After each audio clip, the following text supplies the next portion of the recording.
اعوذ باللہ من الشیطان الرجیم بسم اللہ الرحمن الرحیم وصلی اللہ علی محمد وآلہ الطیبین الطاہرین المعصومین ولعنۃ اللہ علی اعدائہم اجمعین اما بعد فقد قال مولانا علی بن موسیٰ الرضا علیہم السلام من زار المعصوم بقم کمن زارنی۔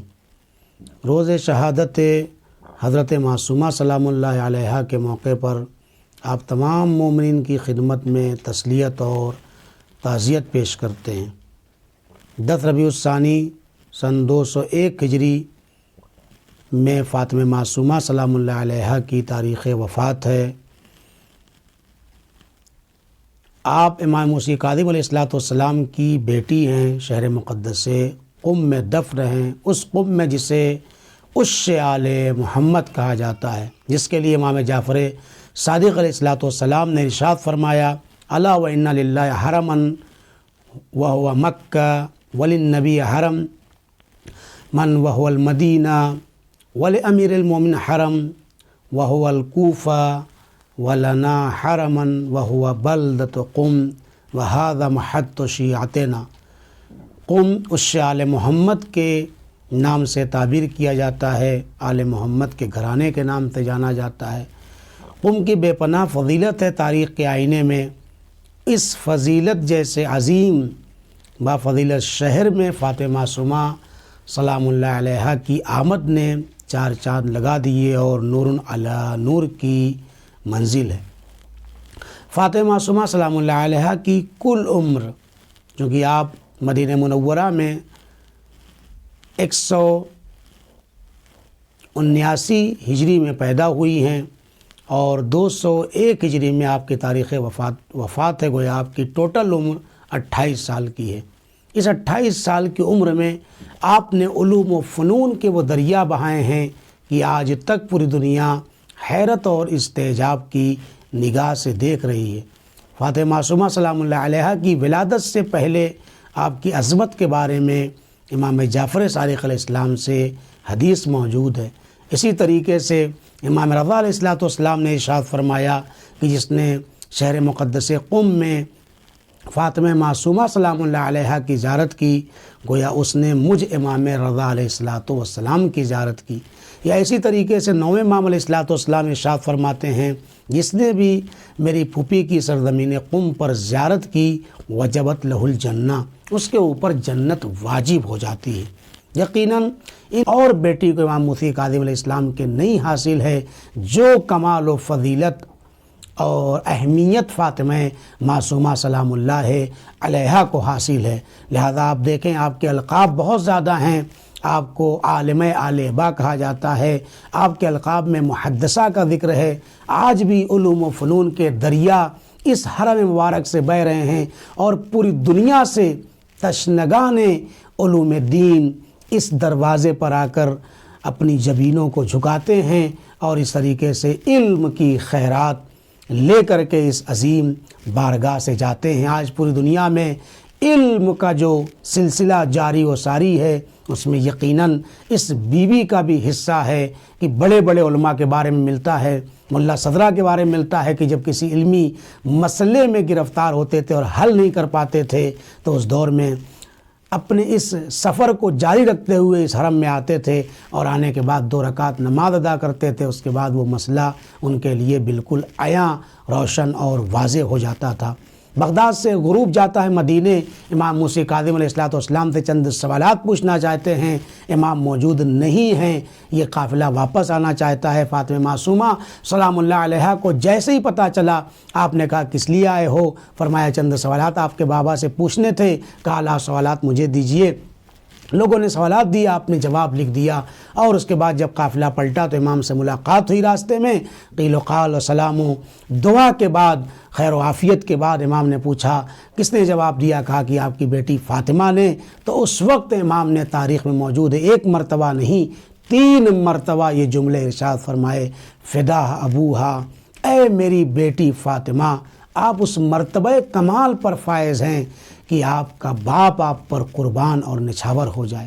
دیکھیے وقت کے امام ہیں امام موسی کاظم علیہ السلام، زمانے کے امام ہیں امام موسی کاظم علیہ السلام، فاطمہ معصومہ کے والد بزرگوار ہیں امام موسی کاظم علیہ السلام، لیکن بیوی کا کردار، بیوی کا علم اتنا زیادہ ہے کہ آپ دیکھیں ان سوالوں کے جواب کے بعد امام وقت کہتا ہے اے فاطمہ آپ اس مرتبے پر فائز ہیں کہ امام آپ پر قربان ہو جائیں۔ یہ کوئی معمولی بات نہیں ہے، ایک معصوم کا بیان ایک فاطمہ سلام اللہ علیہا کے سلسلے میں۔ اس وقت تاریخ دانوں نے یہ لکھا ہے جس وقت آپ نے سوالوں کے جواب دیے ہیں آپ کی عمر 9 سال کی تھی۔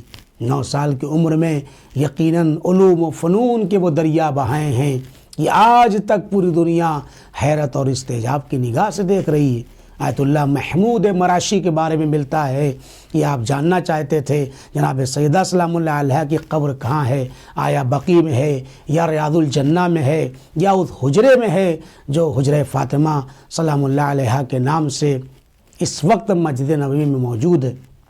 لہٰذا 40 دن کے بعد حرم المومنین میں جو چلہ کیا تھا آپ نے، 40 شبوں کے بعد خواب میں امام جعفر صادق علیہ السلام آتے ہیں، فرماتے ہیں یہ الہی راز ہے جناب سیدہ کی قبر کا مخفی ہونا، سب کو نہیں پتہ چل سکتا ہے خاص زمانے تک، لہٰذا اگر آپ کو بی بی زہرا کی قبر سے متمسک ہونا ہے فعلیک بقم بکریم اہل بیت، تو آپ سرزمین قم پر تشریف لے جائیے اور جانے کے بعد اس قبر سے متمسک ہو جائیے۔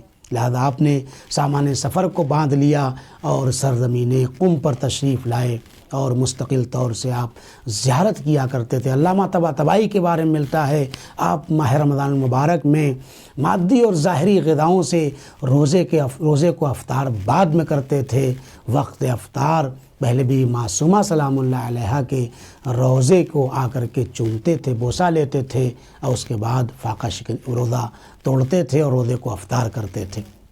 آپ دیکھیں بہت زیادہ فضائل و مناقب ہیں اور آپ کی خدمت میں اس سے زیادہ گنجائش نہیں ہے کہ عرض کروں۔ آپ دیکھیں جب فاطمہ معصومہ سلام اللہ علیہا مدافع ولایت بن کر کے سرزمین قم پر تشریف لانا چاہتی ہیں، لیکن ابھی ساوا پہنچی تھیں، اصل مقصد تھا کہ خراسان چلی جائیں اور جانے کے بعد امام رضا علیہ السلام پر کیا گزر رہی ہے اس کو دیکھیں، لیکن ابھی ساوا میں آپ پہنچی تھیں، دشمنوں نے حملہ کر دیا۔ حملہ اتنا شدید تھا، تاریخ نے بتایا 23 بھائیوں کی شہادت اس وقت واقع ہو جاتی ہے۔ یقیناً یہ معصومہ کے لیے یہ بہت بڑا غم تھا۔ بعض مقاتل میں اور تاریخوں میں لکھا ہے کہ فاطمہ معصومہ سلام اللہ علیہا کے کھانے میں کچھ اس طریقے سے زہر ملا دیا تھا جس کی وجہ سے آپ دنیا میں زیادہ دن موجود نہ رہیں اور 17 دن سے زیادہ اس زہر کے بعد آپ دنیا میں نہ رہیں اور 10 ربیع الثانی سن 201 ہجری میں آپ دنیا سے گزر گئیں یا آپ نے کی شہادت واقع ہو جاتی ہے۔ یقیناً یہ معصومہ سلام اللہ علیہا جب دنیا سے اٹھیں تو اس وقت جب جنازہ اٹھا عزیزو تو بڑا مجمع تھا، ہزاروں کا ہجوم تھا۔ عجب نہیں ایک مرتبہ مدینے کا رخ کر کے آواز دی ہو، اے میری جد ماجدہ فاطمہ زہرا، ارے آپ ہاں کر کے دیکھیے میرے جنازے پر ہزاروں کا مجمع ہے، ہجوم ہے، لیکن آپ کا جنازہ شب کی تاریکی میں اٹھا۔ بسر باب اذا آخری جملے ہیں، جنازے کو اٹھا کر کے باغ بابلان پر لائے، لا کے سپرد لحد کرنا چاہتے ہیں۔ ایک بیوی کا جنازہ ہے، کون ہے جو سپرد لحد کرے؟ اتنے میں مجمع نے کیا دیکھا، 2 گھڑ سوار مجمع کی طرف آئے، ان لوگوں نے سپرد لحد کیا۔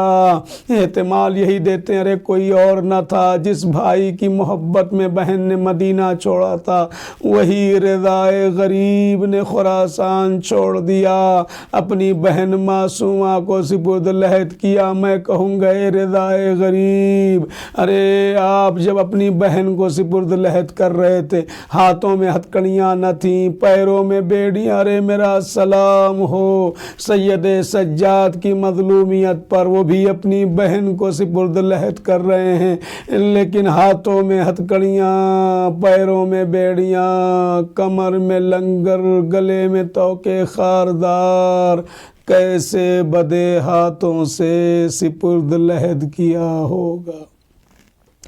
وَسَيَعْلَمُ الَّذِينَ ظَلَمُوا أَيَّ مُنقَلِبٍ يَنقَلِبُونَ۔